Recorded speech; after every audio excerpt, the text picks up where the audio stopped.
हमारे नेता डॉक्टर श्यामा प्रसाद मुखर्जी ने कहा था कि यह देश के लिए बहुत खतरनाक हो।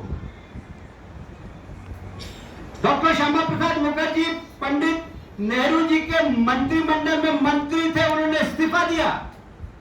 भारतीय जनसंघ के पहले अध्यक्ष बने। भारतीय जनसंघ के अध्यक्ष बनते हुए उन्होंने सरकार का विरोध किया, धारा 370 का विरोध किया। उन्होंने कहा था कि एक देश में दो निशान, दो प्रधान, दो विधान नहीं चलेंगे, नहीं चलेंगे। देश भर के 10,000 से ज्यादा कार्यकर्ताओं ने जम्मू कश्मीर की जेलों में डॉक्टर श्यामा प्रसाद मुखर्जी के नेतृत्व में जेल भर दी थी। वहीं पर डॉक्टर श्यामा प्रसाद मुखर्जी का बलिदान हुआ था। संदिग्ध परिस्थिति में मृत्यु हुई। हमें कहते हुए गर्व है कि हम उस राजनीतिक दल के कार्यकर्ता हैं जिस राजनीतिक दल के कार्यकर्ता ने इस देश की एकता और अखंडता के लिए सबसे पहला बलिदान अगर किसी ने दिया था तो डॉक्टर श्यामा प्रसाद मुखर्जी ने।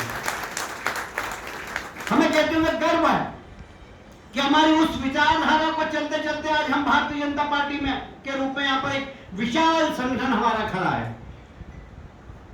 हमें कहते हुए यह भी गर्व है कि हम जो कहते हैं वो करते हैं।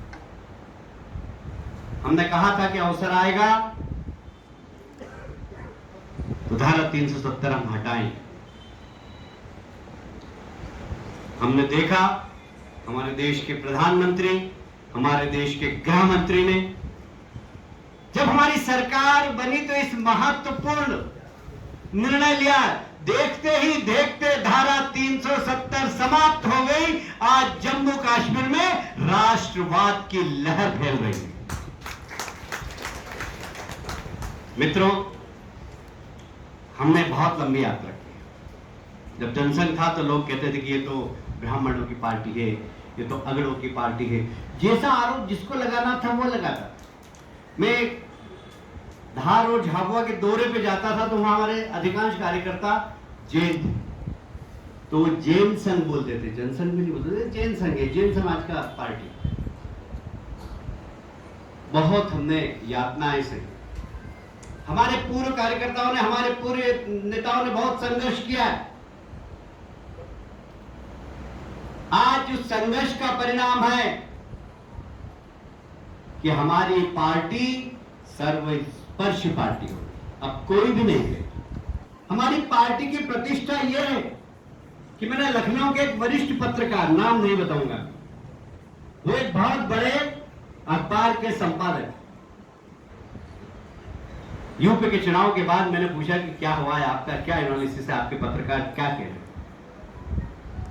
तो उन्होंने कहा कि हवा तो आपके पक्ष में है।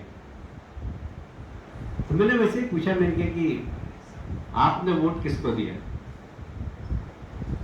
तो वरिष्ठ पत्रकार ने कहा कि मैंने देश के लिए वोट दिया, देश के लिए। आज भारतीय जनता पार्टी को वोट देना मतलब देश के लिए वोट दिया है। यह हमारी भारतीय जनसंघ की यात्रा से भारतीय जनता पार्टी की जो लंबी यात्रा है उसमें बहुत सारे लोगों का जो बलिदान है उसका कारण है कि एक समय हमको अगड़ों की पार्टी कहते थे, एक समय हमको जैन संघ कहते थे, एक समय कहते थे ब्राह्मणों की पार्टी है। आज वह सर्वस्पर्शी पार्टी बन गई। सर्वस्पर्शी पार्टी तो बनी है, पर साथ ही देश के लिए कोई राजनीतिक दल काम कर रहा है तो वो भारतीय जनता पार्टी कर रही है। यह हमारी प्रतिष्ठा है।